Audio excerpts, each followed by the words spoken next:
Bon sommaire ce soir, les fortes pluies de ces derniers jours ont causé plusieurs inondations. Plus de 300 maisons ont été envahies par les eaux dans la ville de Bla.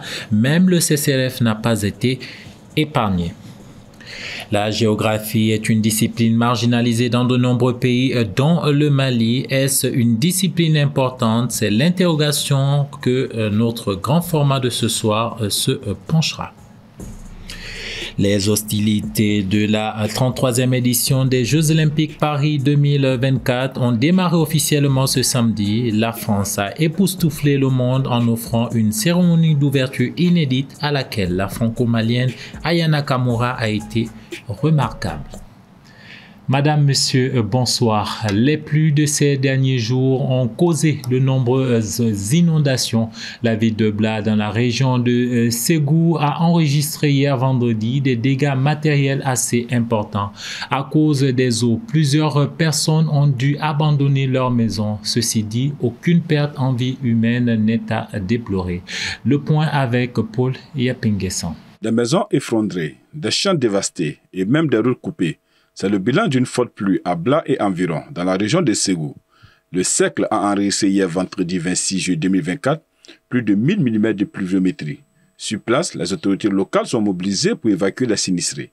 Mamadou Samanké, maire de la commune urbaine, explique ce sinistre par l'incapacité des collecteurs.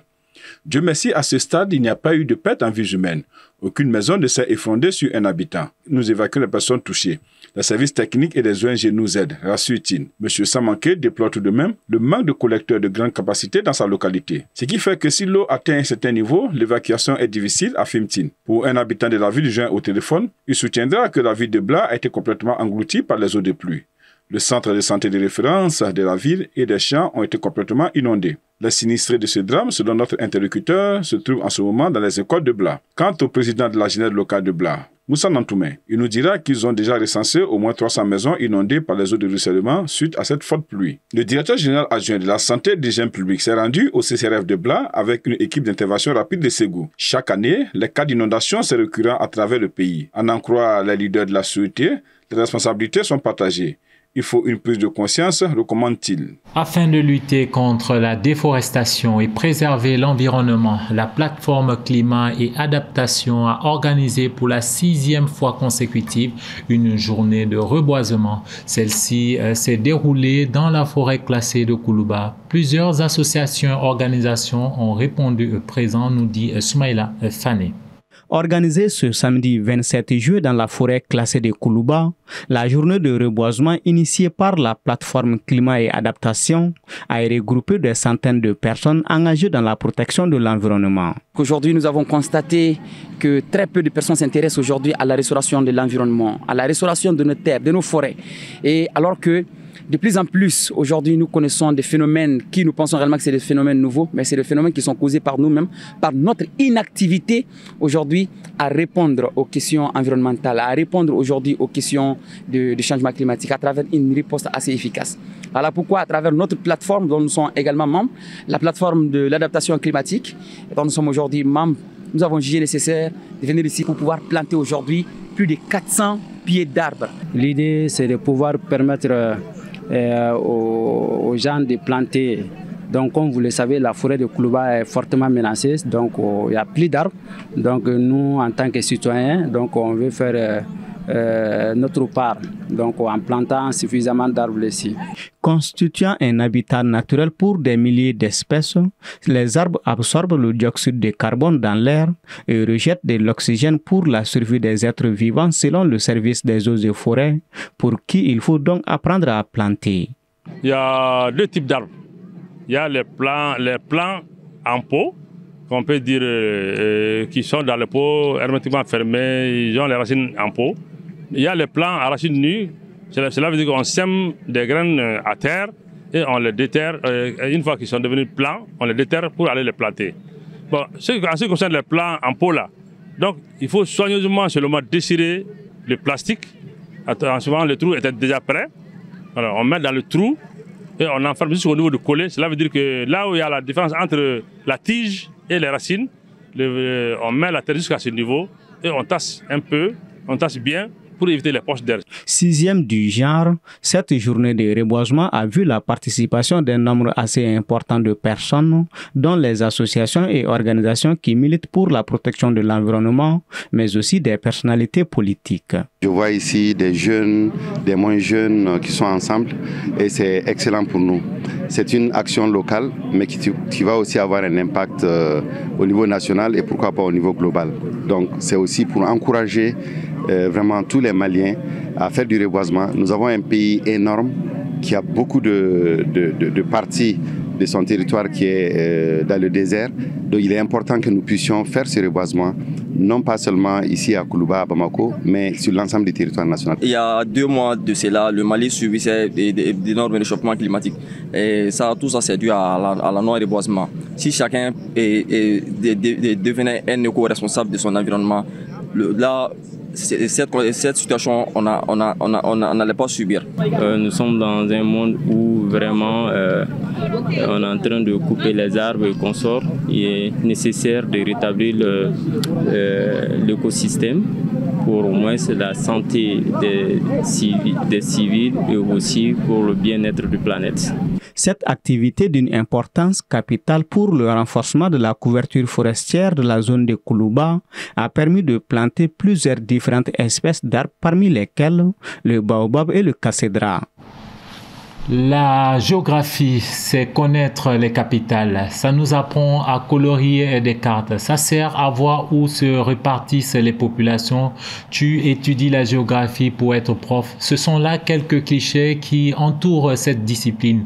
Ce qui nous amène ce soir à nous interroger qu'est-ce que la géographie et à quoi ça sert.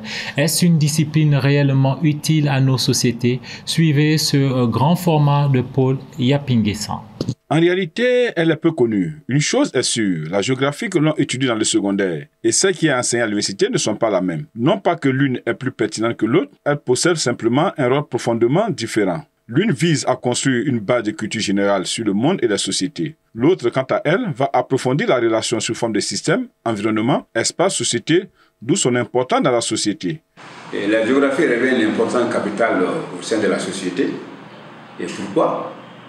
D'abord, la géographie permet la compréhension des enjeux de nos sociétés, le monde et son fonctionnement. Ensuite, la géographie permet de mieux comprendre les interactions, les causes et les effets qui se produisent entre l'homme et son environnement. L'importance de la géographie réside dans ses apports à la connaissance de l'espace humain et de ses formes de transformation et d'occupation. Mais dans la vie quotidienne, la géographie permet aux autorités d'organiser le territoire, de connaître les caractéristiques de la population afin donc de planifier les actions de développement économique et social. Comprendre le fonctionnement d'un territoire, les notions clés, ces concepts permettent de soulever des problématiques, de les appréhender, trouver des solutions. Ces dernières sont les missions de cette discipline qui mêle sciences exactes et sciences humaines.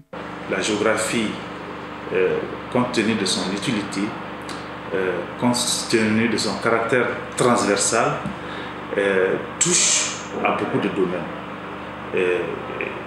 À la fois le domaine physique, à la fois le domaine humain. Donc, ceci dit, le département de géographie a été organisé en sections. Il y a la section géographie humaine et démographie et la section environnement et développement local. Et vous voyez dans la dénomination de ces sections, vous voyez un peu la couverture de domaines plus larges tels que l'environnement, tels que la démographie et tels que les questions de développement local. Je pense qu'elle est utile, sinon très utile pour l'homme. Dans un premier temps, la géographie examine les relations entre l'homme et son milieu. Ça, c'est extrêmement important. Ensuite, grâce à ses capacités d'observer, de décrire et d'analyser les phénomènes humains et naturels, la géographie ou le géographe contribue à la résolution des problèmes contemporains, c'est-à-dire de tous les problèmes qui se posent au monde actuellement, notamment les problèmes liés à l'environnement, les problèmes liés à la gestion des ressources, l'évolution des métropoles ou des villes, et la mondialisation, et comme je l'ai dit, le développement tout court. La géographie est pluridisciplinaire et elle a une approche systémique, ce qui fait d'elle une matière scientifique. Une matière scientifique car elle est une science qui étudie les phénomènes physiques, humaines et économiques qui se manifestent à la surface de la Terre. Mais selon Marc Dumont 2019, la géographie est une science qui est plutôt de l'espace marqué par le foisonnement de la démasse de la géographie économique, la géographie humaine, la géographie urbaine, la géographie sociale, la géopolitique, la géophysique, la biogéographie, la cartographie, la climatologie. La géographie permet la compréhension des enjeux de nos sociétés, le monde, son fonctionnement. Il faut prendre en compte les différentes échelles et facteurs qui vont influencer les uns sur les autres. La géographie, c'est un domaine transversal. Et compte tenu du fait que, alors, elle traite de la Terre, de la surface de la Terre, elle traite de l'atmosphère, elle traite de la végétation, elle traite des relations humaines. Donc, c'est une science, n'est-ce pas, qui s'adapte, j'allais dire, aux autres disciplines. C'est pourquoi, dans nos différentes équipes de recherche, les géographes sont répartis.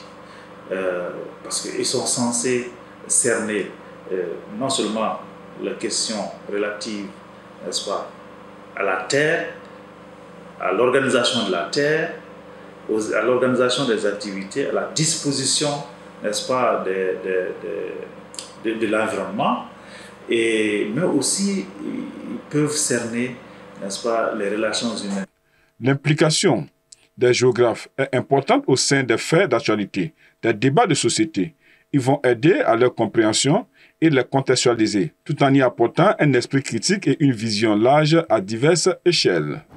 Sans transition, à quelques heures de la cérémonie d'ouverture des JO de Paris 2024, le réseau ferroviaire français a été saboté. Les lignes à partir vers Paris ont été touchées, pénalisant ainsi 800 000 voyageurs selon un responsable de la SNCF. D'après la même source, les perturbations devraient durer tout au long de ce week-end. Écoutons successivement le ministre délégué au transport et le directeur général de la SNCF. Aujourd'hui, tous les éléments qu'on a montrent bien que c'est volontaire. La concomitance des heures, tout s'est fait aux mêmes heures. Des camionnettes retrouvées avec des personnes qui ont fui, notamment sur la partie sud-est. Des agents incendiaires qui ont été retrouvés sur place. Une enquête est en cours. Tout nous indique aujourd'hui que ce sont bien des incendies criminels, notamment la dimension de la concomitance des temps qui est plus que suspecte.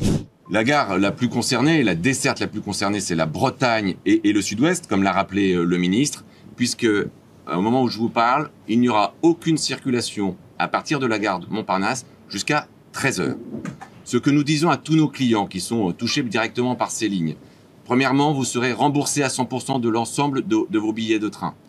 Deuxièmement, vous allez être prévenu progressivement par SMS et par mail si votre train circule ou ne circule pas dans les prochaines heures. Après le grand spectacle d'hier soir lors de la cérémonie d'ouverture des JO de Paris 2024, les premières médailles d'or sont remportées par la Chine. Il s'agit du tir à la carabine à 10 mètres mixte et au plongeon de 3 mètres synchronisé. Récit de Soumaïla Fani. Les premières médailles des Jeux Olympiques de Paris 2024 ont été attribuées ce samedi 27 juillet. Le premier titre olympique revient à la Chine en tir à la carabine à 10 mètres par équipe mixte et au plongeon de 3 mètres synchronisé. Champion du monde en titre et grand favori du tir à la carabine à 10 mètres mixte, le duo chinois Yong Yuting et Xin Liao a conservé le titre acquis par leur pays à Tokyo il y a 3 ans lorsque cette épreuve avait été introduite au programme. À Châteauroux ce samedi, les Chinois ont d'abord viré en tête des 28 équipes engagées, un total de 632,2 points devant les Sud-Coréens. Et en finale, ils se sont montrés les plus réguliers pour prendre le meilleur sur leur adversaire en remportant la partie 16-12. La Corée du Sud qui remporte la médaille d'argent et le Kazakhstan la médaille de bronze débloquent également leur compteur. Les plongeuses chinoises ont de leur côté triomphé dans l'épreuve de tremplin de 3 mètres synchronisé femmes devant les États-Unis et la Grande-Bretagne au centre aquatique de Saint-Denis. Pour ces JO de Paris, la Chine dispose d'une délégation de 716 membres, dont 405 athlètes qui concourent dans 30 sur les 32 disciplines sportives. À Tokyo en 2020, elle s'est classée deuxième après les États-Unis en remportant 88 médailles dont 38 en or. Rappelons que le Mali est aux Jeux Olympiques avec une équipe composée de 5 athlètes dans donc 5 disciplines. Le Mali joue actuellement son deuxième match de foot contre le Japon. C'était l'essentiel de l'actualité qui a retenu notre attention pour ce 1945. Madame, Monsieur, merci de votre fidélité.